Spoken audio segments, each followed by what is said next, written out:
Ekstra Part 12. Kaisar mana, Big? Jupiter disambut Big Asnia yang membukakan pintu untuknya. Kurang tahu saya, Mas. Coba saya lihat dulu ke atas. Wanita parubaya itu sepertinya sudah tidur dan terbangun karena mendengar bel rumah berbunyi. Saya cari sendiri saja, Big. Bibik lanjutkan istirahatnya. Jupiter langsung mengambil inisiatif. Meski ia dibesarkan dengan banyak art yang siap melayani kapan saja. Tapi ibunya tidak membiasakan anak-anaknya untuk main perintah pada pekerja rumah. Mereka dibiasakan untuk tidak manja dan bermalas-malasan. Itulah yang membentuk karakter Jupiter begitu menghormati seseorang tanpa memandang apapun profesinya.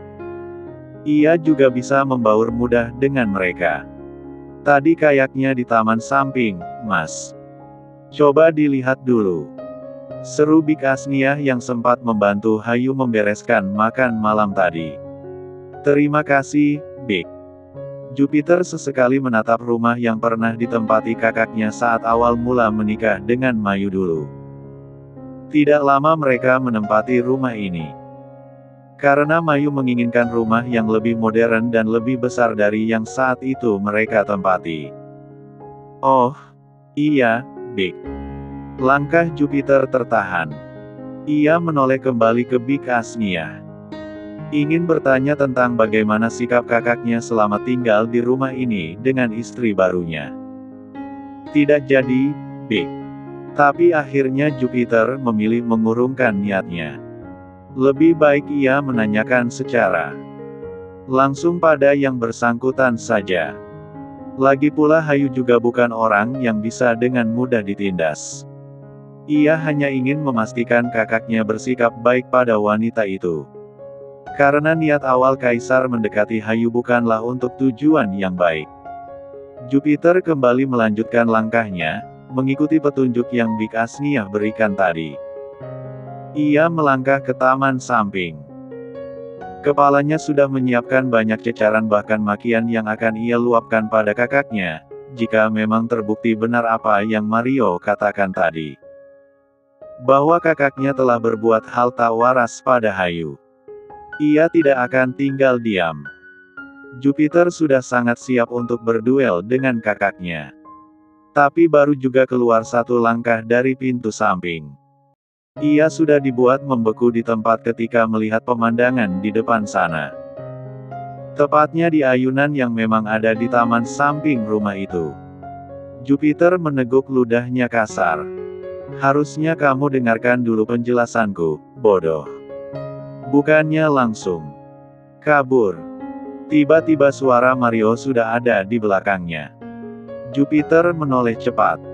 Terkejut sudah pasti, sekaligus juga malu sendiri. Sialan sekali Mario ini, bisa-bisanya memberinya info setengah-setengah. Apa maksudmu? Kamu mau tetap di sini dan menjadi obat nyamuk? Ejek Mario yang sudah tak kaget lagi dengan kelakuan pengantin baru yang sedang kasmaran itu. Bisa-bisanya mereka ini mesra-mesraan tak tahu tempat sekali. Tak sadarkah ada dua pria Jones yang sedang kesepian hidupnya? Jadi apa maksudmu tadi bilang kakakku tak waras? Cecar Jupiter kesal. Ia sudah khawatir setengah mati dengan keadaan Hayu. Ia malah disajikan pemandangan tak ada akhlak begini. Ya, seperti kamu lihat sendiri. Mario menahan tawanya. Setidaknya bukan dirinya saja Jones yang menderita melihat kemesraan mereka. Sepertinya kakakmu ingin menggeser posisi anak presiden kita untuk menjadi duta keramas di negara kita. Mario terkekeh puas. Sialan. Sudahlah. Aku pergi. Aku sudah muak melihat kakakmu keramas terus seharian ini. Mario memilih undur diri. Jupiter mengikuti di belakangnya dengan langkah gontai. Ia sempat menoleh ke belakang. Cepat sekali mereka. Jupiter menggaruk kepalanya tak gatal. Ia sudah berpikir yang tidak-tidak. Mengingat bagaimana mereka sudah seperti tikus dan kucing sebelumnya. Tahunya malah begini. Nasib Jones. Gumamnya ketika merasakan darahnya ikut berdesir setelah melihat pemandangan 18+ di depan sana tadi. Sementara itu di ayunan taman, pengantin baru itu semakin lengket dan tak terpisahkan. Kok seperti ada suara orang? Hayu menjauhkan wajah suaminya lalu menajamkan pendengarannya. Paling juga Bibi, sahut Kaisar santai. Sebenarnya Kaisar mendengar suara Mario dan Jupiter samar tapi ia sengaja pura-pura tak tahu. Biar kepanasan para jomblo akut itu dan segera mencari pasangan. Bibi. Wajah Hayu nampak malu. Jadi Bibi melihat kita tadi. Ya siapa lagi? Bibi punya mata, gunanya untuk melihat. Biarkan saja. Tapi, kan malu.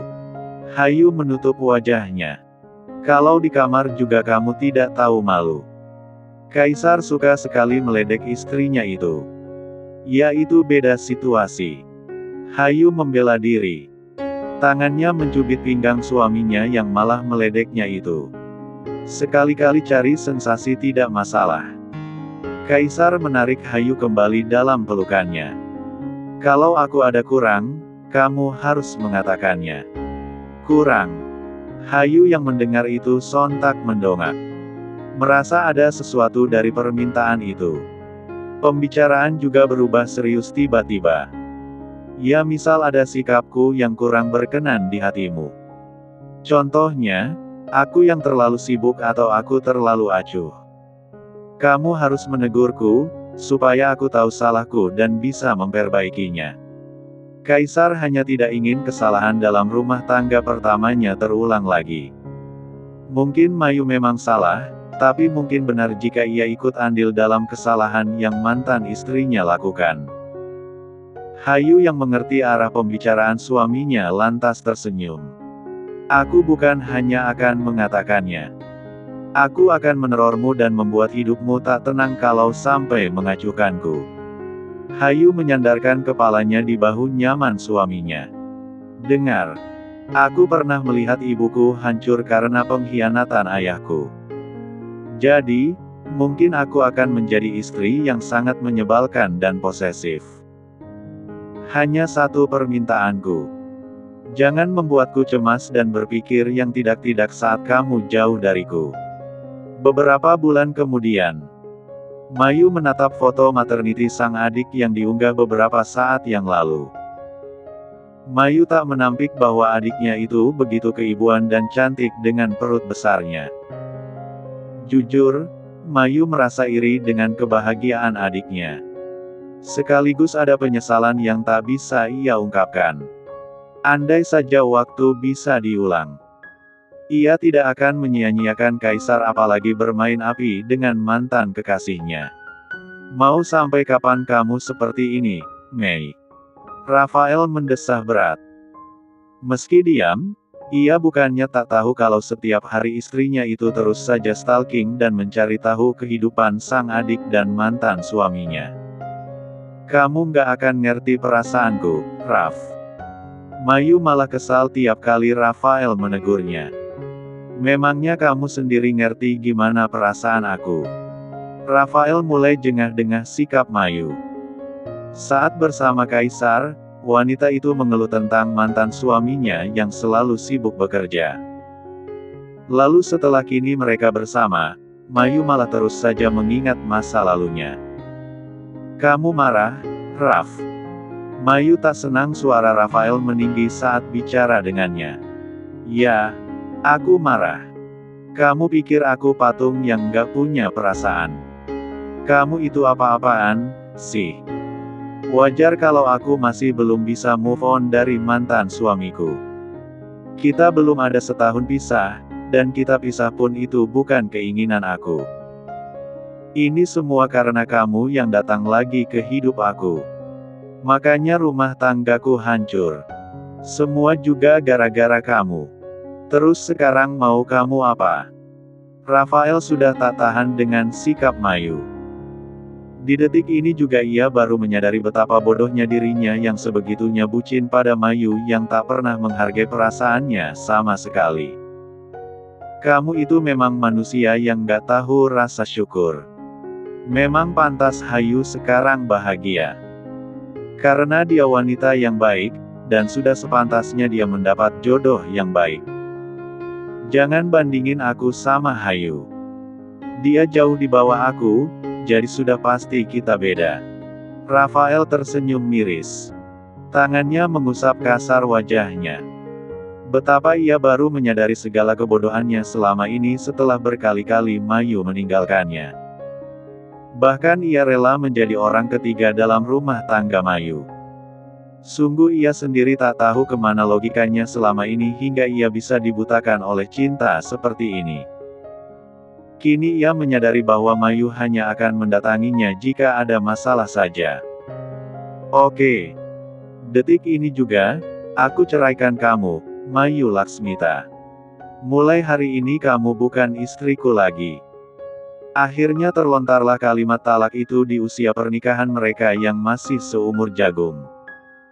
Mata Mayu membola. Tak menyangka. Kalau Rafael yang selama ini begitu bucin padanya bisa dengan gampangnya mengucap talak untuknya. Kamu nggak bisa seenaknya begini sama aku, Raf. Mayu tak terima. Bukan aku yang seenaknya, Mei. Tapi kamu yang terus menguji kesabaranku. Nada bicara Rafael setengah menggeram. Aku memang tidak sekaya mantan suami kamu.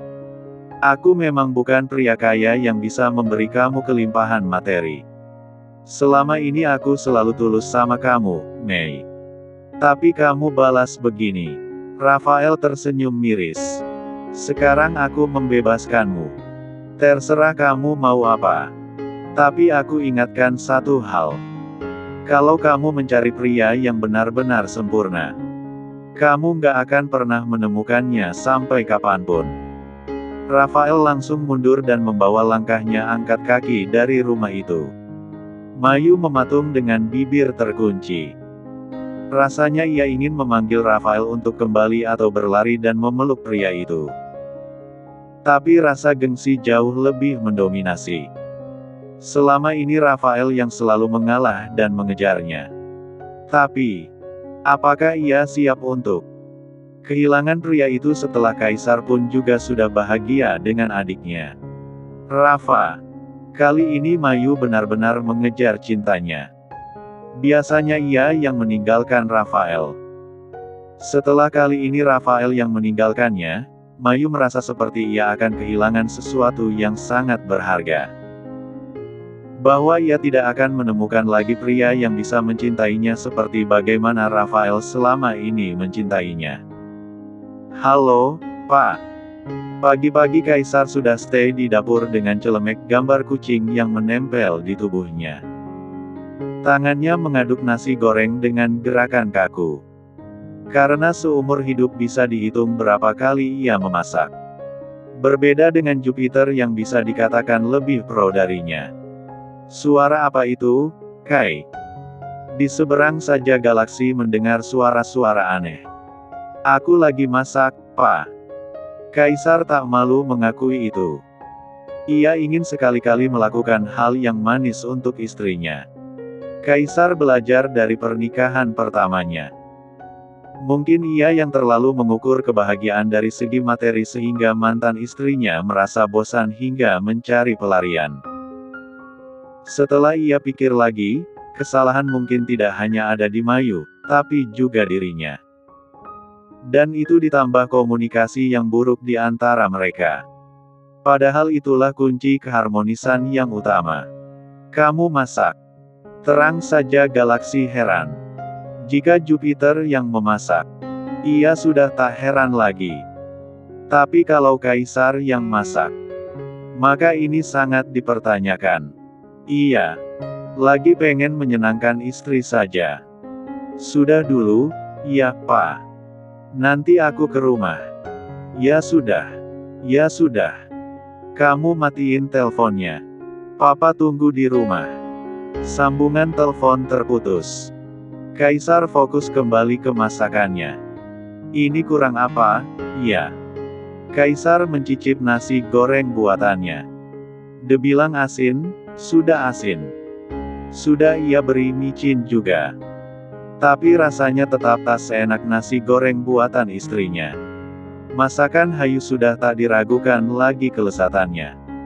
Sampai-sampai Mario setiap hari masih saja suka menumpang makan di rumahnya. Mungkin perlu ditambah kaldu ayam lagi, gumamnya sembari menaburkan 1 sendok teh bubuk kaldu. Kamu masak, Kai?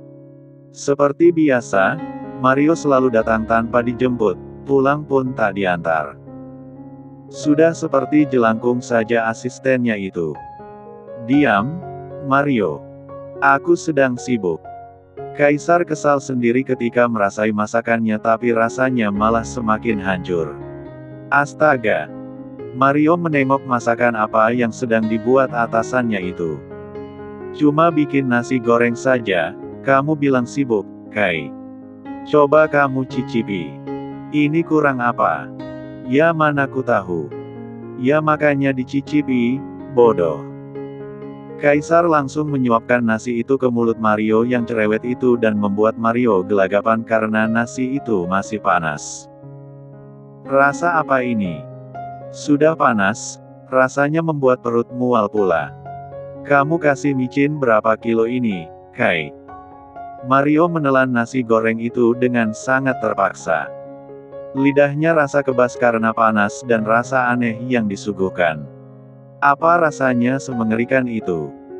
Kaisar kesal sekali melihat raut wajah Mario yang seperti mau muntah. Coba kamu rasakan sendirilah. Perutku langsung mual, ketus Mario kesal. Ya sudah. Ini buat kamu saja. Kamu kesini mau numpang makan, kan? Kaisar lalu menyajikan nasi goreng itu ke dalam piring yang sudah ia hias dengan daun selada. Tak lupa ia hias dengan irisan cabai merah keriting yang membuat nasi goreng itu terlihat sangat menggugah selera. Tapi tentu saja tidak bagi Mario yang merasakannya. Rasa nasi goreng itu tak seindah penampilannya. Nih, habiskan. Kurang baik apa aku padamu? Setiap hari aku membiarkanmu makan di rumahku. Bahkan sekarang aku sendiri yang memasakkan khusus untukmu. Kaisar menarik Mario menuju meja makan dan menghidangkan nasi goreng itu di hadapan asistennya itu. No, no, no. Kamu mau membunuhku, Kai? Mario jelas menolak mentah-mentah. Aku memberimu makan, bukan racun. Jangan lebay. Kaisar menggebrak meja. Menurutnya masakannya masih layak dimakan oleh Mario, tapi tidak layak dimakan oleh istri dan calon anaknya. Kamu memasak untuk istrimu, kan? Mario masih berusaha menolak. Iya. Tapi makanan ini tidak layak dimakan oleh istriku yang sedang hamil. Aku terlalu banyak menambahkan micin. Nanti, bisa-bisa anakku menjadi bodoh sepertimu. Kurang ajar. Rasanya Mario ingin sekali mengumpati bosnya itu. Kalau aku bodoh, tidak mungkin kamu mempercayaiku menjadi asistenmu. Ada apa, sayang? Hayu yang mendengar keributan di dapur penasaran. Wanita itu nampak semakin cantik dengan tubuh mungil dan perutnya yang membuncit. Tidak apa-apa, sayang. Biasa, Mario mau menumpang makan di rumah kita. Kaisar buru-buru menghalau istrinya pergi. Oh. Hayu melirik Mario yang nampak nelangsa. Ya, sudah. Biar Mario makan. Kita bikin video TikTok, yuk. Apa? Kaisar kali ini yang nelangsa. Iya. Buat kenang-kenangan masa-masa kehamilan. Aku sudah buat skenarionya. Nanti kamu aktingnya yang bagus, iya. Hayu nampak bersemangat. Berbanding terbalik dengan Kaisar yang langsung lemas. Apa kata karyawannya nanti kalau tahu bosnya main TikTok? Hancur sudah wibawanya. Sayang, kok lemes begitu, sih mukanya? Ini anak kamu yang ngidam, loh. Iya. Iya. Kaisar tak bisa berkutik kalau Hayu sudah bawa-bawa ngidam. Kamu yang buat, kamu juga yang harus tanggung jawab. Iya. Iya, sayang. Kaisar menjawab kemas. Haha, mampus kamu, bos. Syukurin. Mario tertawa puas di meja makan.